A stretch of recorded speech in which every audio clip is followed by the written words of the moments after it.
A paz do Senhor, meus irmãos, tudo bem? Pastor Murilo Silva. Vamos iniciar a nossa aula. Estamos já na nossa terceira matéria de teontologia. Hoje nós vamos fazer a nossa primeira videoaula de teontologia, a nossa primeira aula da nossa terceira matéria de teontologia. O que é teontologia? Para que serve teontologia? Você aí que é aluno Eternity, está já com a sua apostila na mão, pegue aí seu caderno, pegue aí sua Bíblia e pegue também a sua apostila e vamos à aula de teontologia. O que é teontologia? Teontologia é a matéria onde nós vamos falar acerca da pessoa de Deus. Na teontologia, nós vamos aprender alguns atributos, algumas características que vão expressar a divina pessoa de Deus.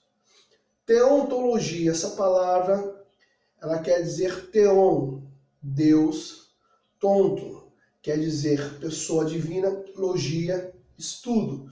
Então é o estudo da pessoa divina de Deus. Na teontologia nós vamos aprender acerca da divindade de Deus, com seus atributos e características, o tornando seus atributos e características pessoais, ou seja, como Deus, como uma pessoa da divindade. Você que está com a sua apostila, você já vai ver que a primeira coisa na sua apostila vai estar falando acerca da nomenclatura de Deus no Antigo Testamento. A nomenclatura de Deus no Antigo Testamento é Elohim. Então Deus, no Antigo Testamento, é chamado de Elohim. E Elohim, como em Gênesis capítulo 1, quer dizer o primeiro, o verdadeiro, o único. Você vai observar que Deus, ele é o verdadeiro.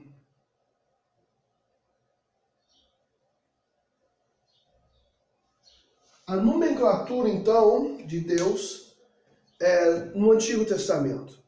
Quando se fala em nomenclatura, está falando em nomes dados ou atribuídos a Deus. Então nós vamos ver Elohim, El Shaddai, Adonai. Nós vamos ver os nomes em hebraico que são adotados por Deus. O grande, o poderoso, o eterno, o Deus da eternidade, o Deus grande, Senhor dos exércitos. Todos esses atributos dados ao nome do Senhor também são achados no Antigo Testamento. E o Antigo Testamento vai exercer a palavra Elohim. A palavra Elohim quer dizer o verdadeiro. Você vai entender que no hebraico o significado de Elohim é o verdadeiro. Então, quando nós falamos Elohim, ele é o verdadeiro. Estamos afirmando que ele é o verdadeiro. Isso no Antigo Testamento. No Novo Testamento, nós vamos ver que Deus é agora falado em Theos também, e é uma palavra grega, Theos. A palavra Theos, ela quer dizer divindade suprema, ou praticamente Deus. Divindade.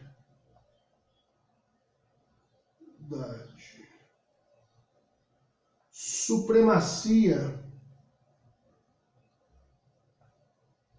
Ou seja, Deus sendo o supremo. Então, no Novo Testamento, lembrando, Novo Testamento, Elohim. Elohim. Elohim é uma palavra hebraica, tá bom? Nunca se esqueça. Hebraica. Elohim, o verdadeiro em hebraico, no Antigo Testamento. No Novo Testamento, Theos é uma palavra grega, escrito no grego chamado grego koiné, que é o grego falado popularmente na época em que Jesus vivia.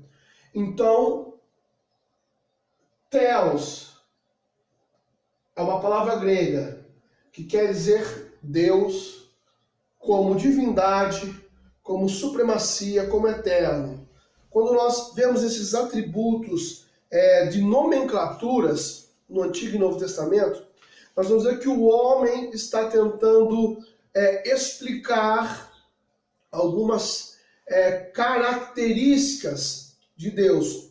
Porque mesmo sendo no Antigo Testamento a palavra Elohim, que quer dizer verdadeiro, então o homem está tentando, na sua visão, que eu já vou explicar o que é após isso, na sua cosmovisão, está querendo tentar explicar a sua característica atribuída a Deus. E Theos também no grego, que é uma palavra grega que quer dizer Deus, quer dizer divindade ou supremacia, é também uma maneira de o homem querer dar um atributo, uma característica para Deus. Tá bom? Nós vamos ver também no Novo Testamento, nós vamos ver também, aliás, ainda na nossa apostila, o que nós vamos começar a estudar agora, só alguns atributos também que a gente pode estar falando acerca do Antigo e Novo Testamento também. A palavra muito conhecida, Yahvé, YHWH,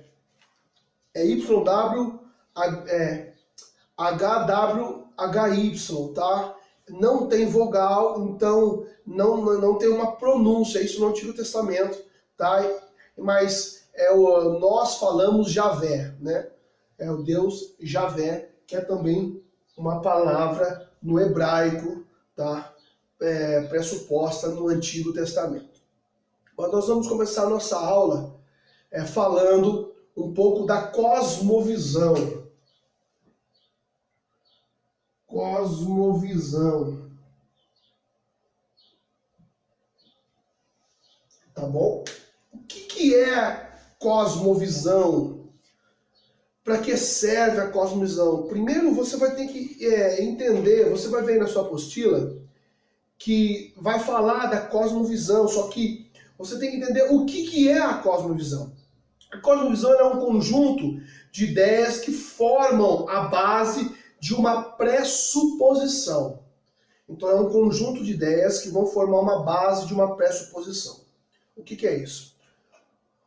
Ou seja, é uma maneira de o homem tentar explicar algumas coisas relativas à vida ou à divindade de Deus, ou outras coisas como a natureza, a sua origem.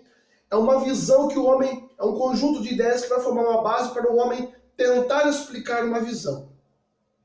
Tá? Então a cosmovisão, propriamente dita, ela não é uma certeza, porque a ciência tem a sua cosmovisão acerca do início do mundo, do início das coisas, do início do homem, da origem do homem. E a Bíblia e a palavra de Deus tem outra cosmovisão, mas nisso há uma só cosmovisão verdadeira.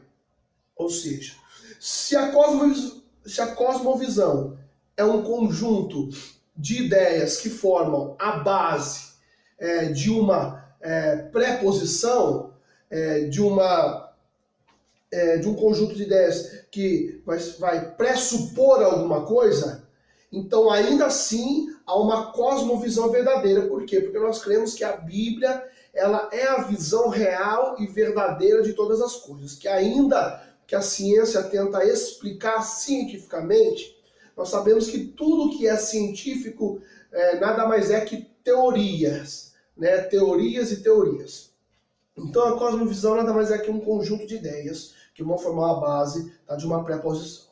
Mas ainda há uma cosmovisão chamada cosmovisão verdadeira. Essa cosmovisão verdadeira é o que realmente nós vamos crer e ver que estão dizendo a verdade sobre aquele assunto. Você vai pegar a tua apostila nas suas mãos e você vai ver que a cosmovisão vai dar ideias sobre a origem da natureza, sobre o mal, sobre os valores e o destino, mas há apenas uma cosmovisão verdadeira. Qual é essa cosmovisão verdadeira? Nós vamos citar apenas uma. Qual é a cosmovisão verdadeira? Lá em Coríntios, 1 Coríntios capítulo 8, versículo 6, vai dizer que Deus é um ser infinito. Lá no livro de 1 Coríntios, capítulo 8, no seu versículo de número 6, vai dizer que Deus, ele é o quê? Infinito.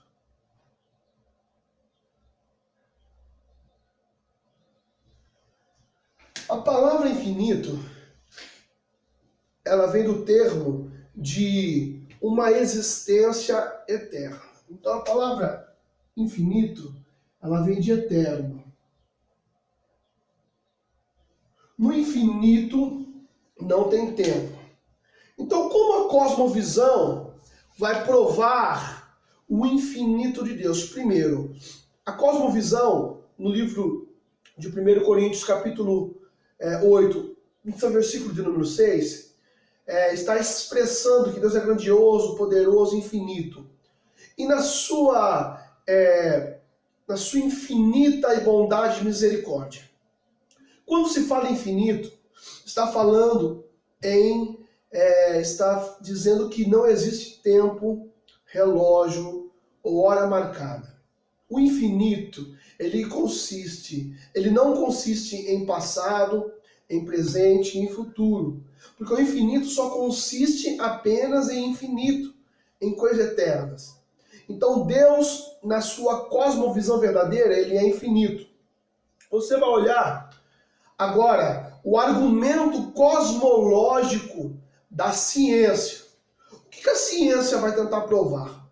A ciência, ela vai tentar provar que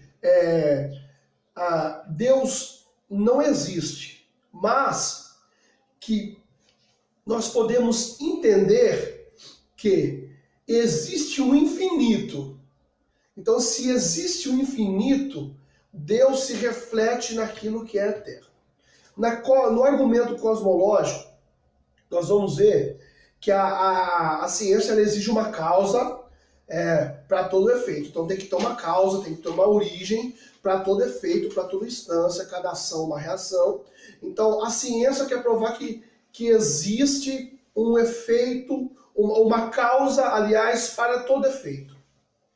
Então nós vemos que a causa do sem fim é a existência do eterno. Quando a ciência vai provar ou falar do cosmos, que é as estrelas, a Via Láctea, vai nos dar uma dimensão de profundidade de eterno, ou seja, que no cosmos, quando nós falamos em Via Láctea, em estrelas, nós estamos falando de um tempo que não tem fim. Então essa existência é chamada de infinito. Então nesse infinito nós podemos ver o reflexo de Deus. Então a ciência ela quer provar o quê? Que Deus não existe, mas que Deus já está em todas as coisas e no seu infinito, como a visão do cosmos, das estrelas, dos planetas, da Via Láctea ser infinita, ali se reflete a imagem de Deus. Por quê? Porque se ela procura uma causa para todo efeito, então a causa do efeito infinito tem que ser alguém eterno. Então, nós vemos que a causa do infinito tem que ter um eterno. Então a ciência vai provar a causa. Certo? Ela quer ter uma causa para um efeito. Então a causa do infinito é o eterno, o efeito de Deus.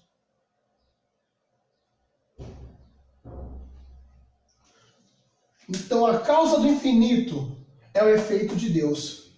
Então o que a ciência vai provar? que o cosmos, que nós estamos falando em matéria, estamos falando da Via Láctea novamente, estamos falando que é eterno. Então eles vão procurar uma causa. Mas tudo relativamente na ciência é apenas teorias. Eles não acham o verdadeiro efeito. Então, a causa do infinito, o efeito é Deus. Então, quem pode proporcionar a causa do infinito é Deus. Ou seja, está ligado. Quem pode provar a causa do infinito é o eterno, que é Deus. Então nós vamos ver que, por muitas vezes, isso é só uma visão que nós estamos mostrando em teontologia, só uma visão acerca de Deus e da ciência, nesse jogo de Deus versus ciência, nós podemos entender que a ciência ela tenta provar algumas coisas, mas Deus está sempre naquilo que ela tenta provar. Então o resultado final da ciência nunca é uma causa improvável, é sempre provável Deus, tá bom? Nós vamos ver também aí na página de número 2, que existem dois tipos de revelações de Deus, ou seja, de Deus se revelar. Então, há duas maneiras de Deus se revelar para o homem. Tá? Quem não se lembra quando Moisés pediu para ver Deus, Deus falou que não ia se mostrar porque ele não ia aguentar a glória de Deus. E ele disse, se posiciona na feira da rocha que eu passarei. E por cima do ombro de Moisés a sombra de Deus passou. Então, o que acontece? Deus, ele não consegue em matéria, ou seja, ele não pode em matéria se revelar ao homem por causa do esplendor da sua glória. Não é porque ele não pode, porque ele não consegue, porque ele não vai conseguir. Não, ele não pode porque o homem não consegue enxergar a glória de Deus. O homem não consegue ver a glória de Deus, ele não pode presenciar a glória de Deus. Por isso que quando Deus constitui a Arca da Aliança, quando Deus constitui a Arca do Concerto, ele diz que é a minha presença. Então o que vai é somente a presença de Deus. Então quem ganhava as guerras com a arca na frente era a presença de Deus. Então se Deus aparecesse no seu resplendor de glória, o mundo não aguentaria a luz que emana de Deus, a luz que emana do Senhor. Então nós vamos entender que há então dois tipos ou duas maneiras de Deus se revelar para o seu povo, para o homem, de uma maneira geral e natural. As duas maneiras que existem é chamada de revelação natural ou geral e revelação especial ou sobrenatural. Nesses dois tipos, nós vamos ver que então são esses dois tipos que vão levar uma maneira de Deus se revelar para o homem. Você vai ter uma ideia da revelação de Deus para o homem, tá?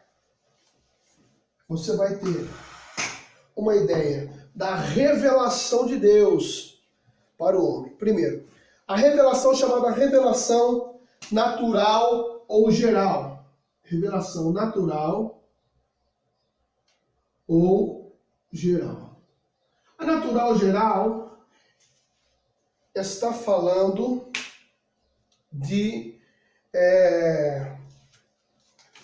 da revelação de Deus para o homem, naquilo que o homem pode exercer, naquilo que o homem pode ver, naquilo que o homem pode tocar, naquilo que o homem pode escutar, ouvir ou falar. Então, a primeira revelação de Deus é na arte. Na arte. Ou seja, Deus se revela para o homem aonde? Na arte. Você vai ver na sua apostila que Deus ele se revela na sua beleza. Deus vai revelar para o homem na sua beleza. Então, quando se fala em revelação, eu vou voltar a falar da Via Láctea novamente. Quando se fala em revelação, você pode olhar para as estrelas e você pode ver o quão lindo e maravilhoso quando cai a noite e você pode ver as estrelas.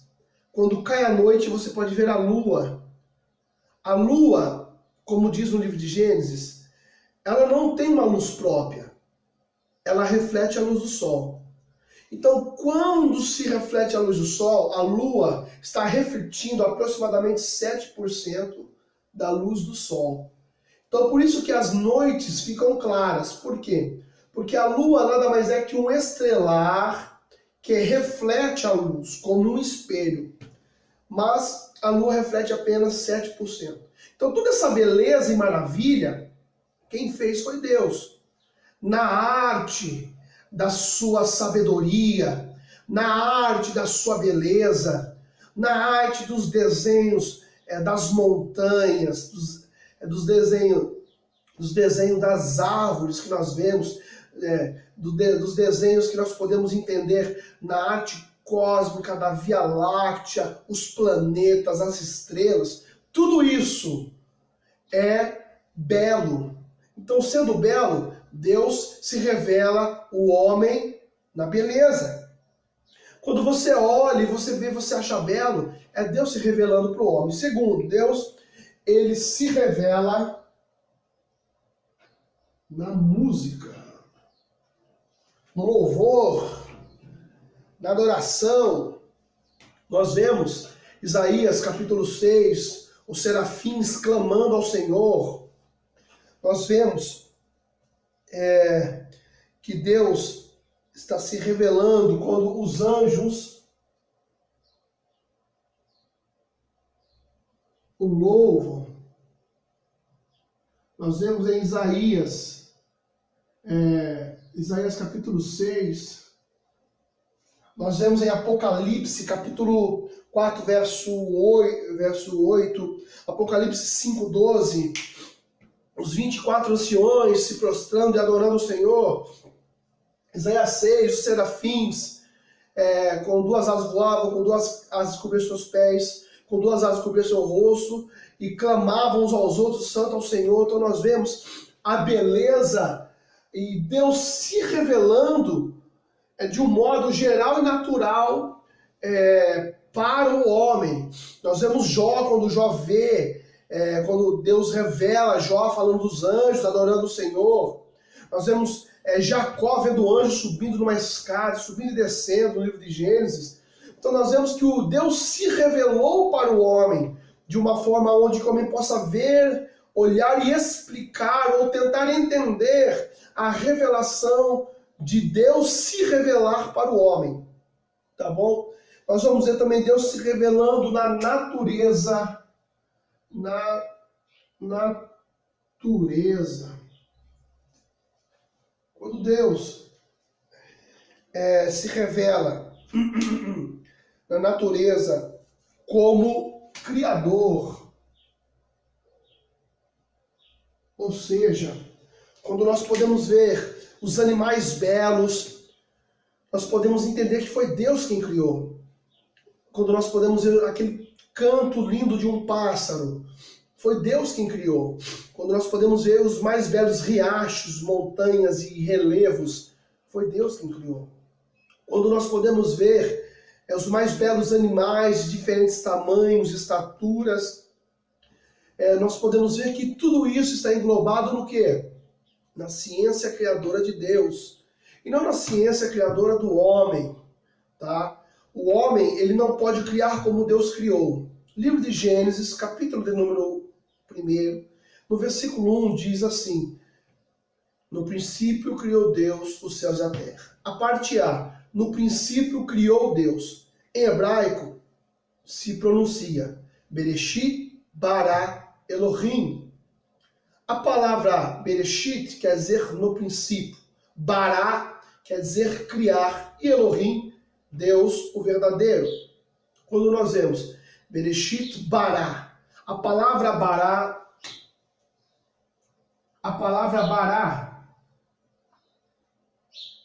quer dizer criar.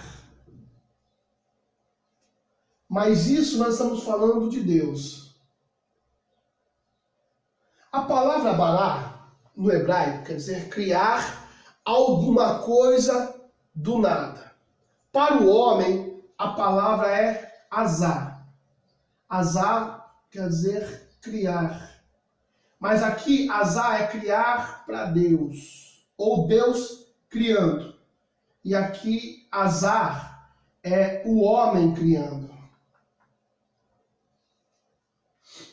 Então, o primeiro versículo diz, Bereshit bara Elohim. No princípio criou Deus. A palavra bará quer dizer criar alguma coisa do nada. Então, quem pôde criar alguma coisa do nada é apenas Deus. Então, Deus disse, haja luz, houve luz.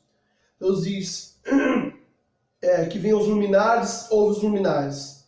Então, com a palavra, como diz também lá no Novo Testamento, com a palavra, Deus assim o criou. Salmos diz, Salmos capítulo de número 8, Salmos de número 8, no versículo 1, diz que Deus é o criador de todas as coisas. Então, Deus criou tudo foi formado pela palavra. Então, do nada, criou Deus os céus e a terra. Mas o homem é azar, ou seja, ele só pode criar alguma coisa de materiais existentes. Se o homem for fazer uma mesa de madeira, ele vai pegar uma árvore que já existe, vai cortar a madeira dela e vai fazer uma mesa. Mas ele não tem o poder de fazer uma mesa do nada. Tá? Então ele vai pegar materiais existentes. Então, nós vemos que a palavra bará, que é criar alguma coisa do nada, está ligado à natureza. Bará. Está ligado à natureza. Então Deus disse, e haja luz, houve luz. Deus criou os céus e a terra. Deus, na sua infinita misericórdia, poder, bondade, onisciência, onipotência, Ele cria e forma todas as coisas do nada. Tá ok? Nós vemos também Deus, Ele está se revelando no governo. Deus se revela também no governo para o homem. A revelação geral de Deus no governo é para que o homem venha a ser governado mediante a presença de Deus. Nós vemos isso propriamente dito na Bíblia. Nós vemos isso propriamente dito até nos dias de hoje. Que há homens de Deus, mulheres de Deus, que governam algumas partes do país, algumas cidades, conforme aquilo que Deus quer que seja feito. Então Deus se revela nos governos. Então Deus se revela também na política. Deus se revela nos reinos, nos reis, nos governadores, nos príncipes, enfim, nos dias de hoje, nos prefeitos, presidentes, governadores, desde lá do Senado de Brasília. Deus também se revela em alguns pontos. Por quê? Há algumas coisas que sim, realmente o homem faz e há uma consequência. Porque a Bíblia diz que cada nação tem um governo que merece. Mas mesmo assim Deus ainda influencia. Tá bom? Então Deus também se revela no governo, na política, no reinado, na nação, na cidade, no país, no continente, em todas as áreas, Deus se revela. Então essa é a maneira de Deus se revelar naturalmente, ou na maneira que nós falamos também, maneira geral. A segunda maneira de Deus se revelar para todos, a maneira de Deus se revelar, a segunda maneira, nós falamos de uma revelação chamada revelação especial e sobrenatural, ou sobrenatural, ou seja, é uma maneira mais especial para o homem. tá? Uma maneira de uma relação que agora o homem vai ter com Deus. Então essa maneira especial ou sobrenatural é uma maneira de relacionamento entre Deus e o homem. A primeira revelação natural que nós podemos ver é a revelação chamada revelação teológica cristã. Ou seja, Deus ele vai se revelar aonde, pastor? Na teologia cristã. Quando Deus se revela na teologia cristã, ele está se revelando como Theos, que é Deus, teologia, que é estudo. Então Deus está se revelando aqui no seu estudo de Deus na teologia. A palavra cristã vem de Cristo. Então, está falando de quem? Jesus. Cristo quer dizer ungido, separado. Ungido. Então, como Deus vai se revelar para o homem? Na sua teologia cristã. Ou seja, na sua separada teologia. Deus ele vai se revelar ao homem porque ele separou algo para o homem entender quem é Deus. Então, o que nós vamos aprender? Você vai estudar a teologia e você vai aprender a ter um relacionamento com Deus. Você vai estudar a teologia, você vai aprender as atribuições de Deus. Então, Deus, na sua teologia, ele vai se manifestar como Deus, como Jesus e como Espírito Santo. Deus, ele se revela na sua trindade, se revela no seu amor, ele se revela na sua intercessão. Deus se revela através da teologia na sua eternidade, como nós vimos, no seu infinito. Deus revela na sua misericórdia. E Deus revela também a sua misericórdia e bondade. Então, quando nós estamos falando da revelação natural ou sobrenatural com Deus, estamos falando em atributos dados ao Senhor que ele vai se revelar ao homem. Então, há maneiras de você conhecer a Deus estudando teologia. Há maneiras de você conhecer a Deus lendo a palavra. Há maneiras de você conhecer a Deus estudando a palavra. A Bíblia diz que a fé vem pelo ouvir e ouvir a palavra. Nós vemos que em João capítulo 1, quem se revela é o Verbo, e o Verbo era Cristo, então Cristo ele era a palavra. Nós vemos que a palavra na teologia influencia você a mudar a sua concepção de caráter e a conhecer o Senhor. Então a teologia ela é muito importante, porque Deus se revela na teologia. Por isso que é importante você estudar teologia, por isso que você é um aluno ETAD, está estudando teologia conosco nesses dias aí, na nossa terceira matéria, ainda nessa primeira aula, tá?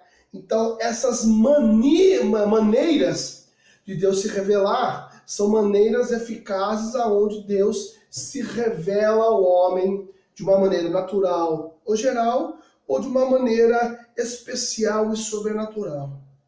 Tá bom, meus irmãos? Nós vamos ver também, ainda na página 2, para nós terminarmos esse vídeo, para não ficar muito longo, na página de número 2, nós vamos ver a definição de Deus na teologia, ou seja, a teologia ela tenta explicar Deus. Não há uma explicação específica, porque Deus ele é inexplicável, ele é infinito, eterno, misericordioso, ele é um mistério. Mas a teologia, ainda assim, com as nossas mentes humanas, nós explicamos algumas definições, características e atribuições. Tá? Nessa matéria de teologia, você sempre vai ver essas palavras, definições, características aí de Deus, tá? Porque vai dizer sobre a pessoa, o caráter e as definições de Deus. Nós vamos ver que a teologia diz que Deus ele é supremo, eterno e imutável. Ele não muda. Nós vamos ver também a definição bíblica de Deus. Então nós temos a definição teológica. Teológica são mais termos específicos que vão dar atribuições a Deus, tá? Nunca esqueça isso. A teologia, ela vai dar mais palavras específicas para que você possa aprender sobre Deus. E o que a Bíblia também vai nos revelar ou definir Deus? Principalmente em Gênesis capítulo 31, versículo 50, nós vamos ver na nossa apostila, página de número 2, você vai ver que está escrito assim, que Deus ele é a testemunha entre os homens. Então, o que é a testemunha? Testemunha é quem presencia algo. Então, Deus, ele criou o homem presenciando a sua essência na vida do homem. Então, a maior testemunha da humanidade não é a ciência. A maior testemunha não é a ciência de Darwin, da evolução. A maior testemunha que nós temos da nossa vida, das nossas características, das nossas naturezas, das nossas origens, a maior definição que nós temos da criação é quem? Deus. Então Deus é a maior testemunha que o mundo tem. Foi Deus quem fez e ele testemunhou. Gênesis capítulo 31, no verso 50, está dizendo que Deus testemunhou, ele é a testemunha de toda a criação, ele é a testemunha de todos os seus afazeres. Então Deus ele é a sua própria testemunha. Isso é lindo, porque a ciência não pode provar com 100% de razão e eficaz, 100% de certeza, o começo, o início, o princípio, o ponto de partida, o nascimento da humanidade, o nascimento de todas as coisas. Mas Deus, na sua infinita sabedoria, onipotência, onisciência, ele, além de saber, ele foi o quê? Ele foi a testemunha. O livro de Provérbios diz que a sabedoria aprendeu com Deus. Então nós vemos que Deus, na sua eternidade, na sua sabedoria, na sua eficácia de infinito e eterno, nós vemos que Deus é a testemunha dos homens. Ele testemunhou o nosso nascimento, testemunhou o nascimento dos planetas, testemunhou o nascimento das estrelas. Livro de Jó, Deus está falando que ele fez as estrelas. Ele disse: Jó, onde estava você quando eu fiz os luminares? Jó, onde você estava quando eu fiz os céus e a terra? Quando eu defini o limite do mar, onde você estava? Então Deus, ele é a testemunha de todas as coisas. Então, na Bíblia, as definições de Deus, biblicamente falando, a maior delas, se possível, que nós estamos falando aqui nessa aula hoje, é Deus sendo a testemunha da humanidade e de todas as coisas. A Bíblia também diz que Deus é um Deus zeloso, misericordioso. A Bíblia diz que ele é um Deus Senhor de guerra, Deus poderoso, Deus grande, Deus forte. Então nós vemos que há definições, biblicamente também, falando da pessoa do divino ser chamado Deus, chamado Javé, chamado Elohim, El Shaddai, Adonai. Amém, meus irmãos? Espero que vocês tenham gostado dessa aula. Então, nós vamos ficar por aqui, tá bom? Espero que vocês tenham gostado. Até a próxima aula aí, tá bom? Até mais. Fiquem com Deus. Que Deus abençoe todos vocês. Até mais. Tchau, tchau.